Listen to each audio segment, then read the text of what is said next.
Estamos aqui respondendo questões de vestibulares da região centro-oeste do Brasil e a nossa próxima questão é a questão 39 do vestibular de 2024 da Universidade Federal da Grande Dourados, beleza?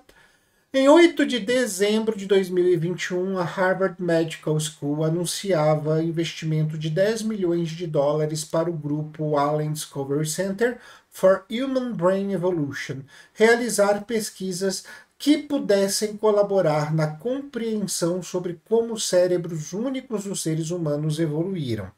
Os trabalhos do grupo puderam estabelecer uma ampla e criteriosa base de dados de DNA ancestral humano que possibilitaram novos insights, não somente sobre biologia e evolução, bem como sobre a história da cultura e da sociedade. Considerando o texto e a teoria neodarwinista, então a gente está falando da teoria sintética da evolução, sobre a evolução biológica, bem como com os conceitos de ancestralidade comum, seleção natural, variação genética, deriva genética, recombinação genética e mutação, em que tipo de pesquisa a Harvard Medical School está investindo milhões de dólares? Alternativa A. Em pesquisas que tentam descobrir o motivo pelo qual o cérebro dos seres humanos foi melhorado ao longo do tempo desde o início da existência. B. Em pesquisas cujo objetivo está na melhoria contínua do cérebro humano a partir da criação de novas tecnologias que fazem o pensamento evoluir. C. Em pesquisas que tentam compreender a superioridade do cérebro humano em relação ao cérebro de outros animais, como é o do macaco, seu ancestral, aqui já até dói, né, porque não é bem isso. D. Em pesquisas cujo objetivo é de entender as diferenças que os cérebros de diferentes seres humanos têm entre si, ou seja, o motivo de alguns serem mais evoluídos que outros, aqui a gente entra com risco muito grande do darwinismo social, eu acho que nem deveria existir essa alternativa, e em pesquisas cuja compreensão buscada é sobre a maneira de como geneticamente o cérebro humano variou entre as suas características selecionadas no decorrer do tempo. Olha aqui, gente, vamos lá.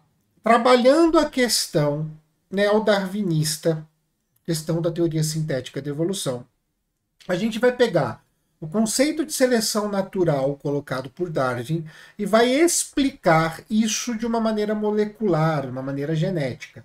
Como que funciona isso? O conceito da seleção natural, ele diz que características que podem surgir e são benéficas a uma determinada espécie, essas características tendem a ficar porque este benefício acaba trazendo para essa espécie aí uma melhoria na sua relação com o ambiente. Sempre de dentro para fora, nunca de fora para dentro.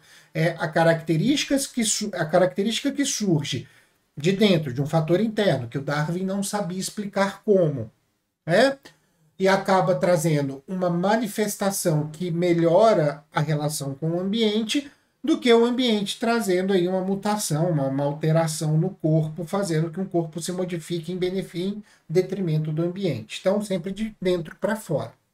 Quando os estudos do Mendel foram revelados, esse fator de dentro começou a ser explicado. Quando a gente conheceu a estrutura do DNA, a questão da síntese proteica, das transcrições, de como funciona o código genético, de como funciona a questão das mutações, isso foi explicado de uma maneira ainda mais precisa. Então, qual é a ideia? A ideia é compreender o processo de mutação que trouxe uma manifestação, um fenótipo no cérebro, e este fenótipo apresentou uma vantagem em relação ao meio, e por ser uma vantagem, ela acabou permanecendo. Certo? Esse é o caminho que esse experimento está fazendo. Então, feito isso, vamos aqui olhar de novo para as nossas alternativas. A. Em pesquisas que tentam descobrir o motivo pelo qual o cérebro dos seres humanos foi melhorado ao longo do tempo, desde o início da sua existência. O motivo é a mutação. O motivo são os novos fenótipos, as novas características que o cérebro adquire. Então não é o motivo, porque o motivo a gente explica com a genética. Tá? Então não pode ser a A. B. Em pesquisas cujo objetivo está na melhoria contínua do cérebro humano a partir da criação de novas tecnologias que fazem o pensamento evoluir. Não, a gente está falando de neodarwinismo, a gente está pensando em quais foram essas sequências de mutações, de alterações genéticas que produziram um cérebro mais evoluído. É diferente, tá? Aqui no caso eu estou dizendo novamente que o meio está interferindo na evolução, tá? E é diferente. C. Em pesquisas que tentam compreender a superioridade do cérebro humano em relação ao cérebro de outros animais, como é o do macaco seu ancestral. 2 erros. Eu não estou fazendo aqui uma experiência comparativa entre a evolução de cérebros de diversos animais, e sim da evolução do cérebro humano. Estou usando uma única espécie como parâmetro. E o macaco não é nosso ancestral. Nós temos um ancestral comum, é diferente. Então, está errada também. D. Em pesquisas cujo objetivo é o de entender as diferenças que os cérebros de diferentes seres humanos têm entre si, ou seja, o motivo de alguns serem mais evoluídos que os outros.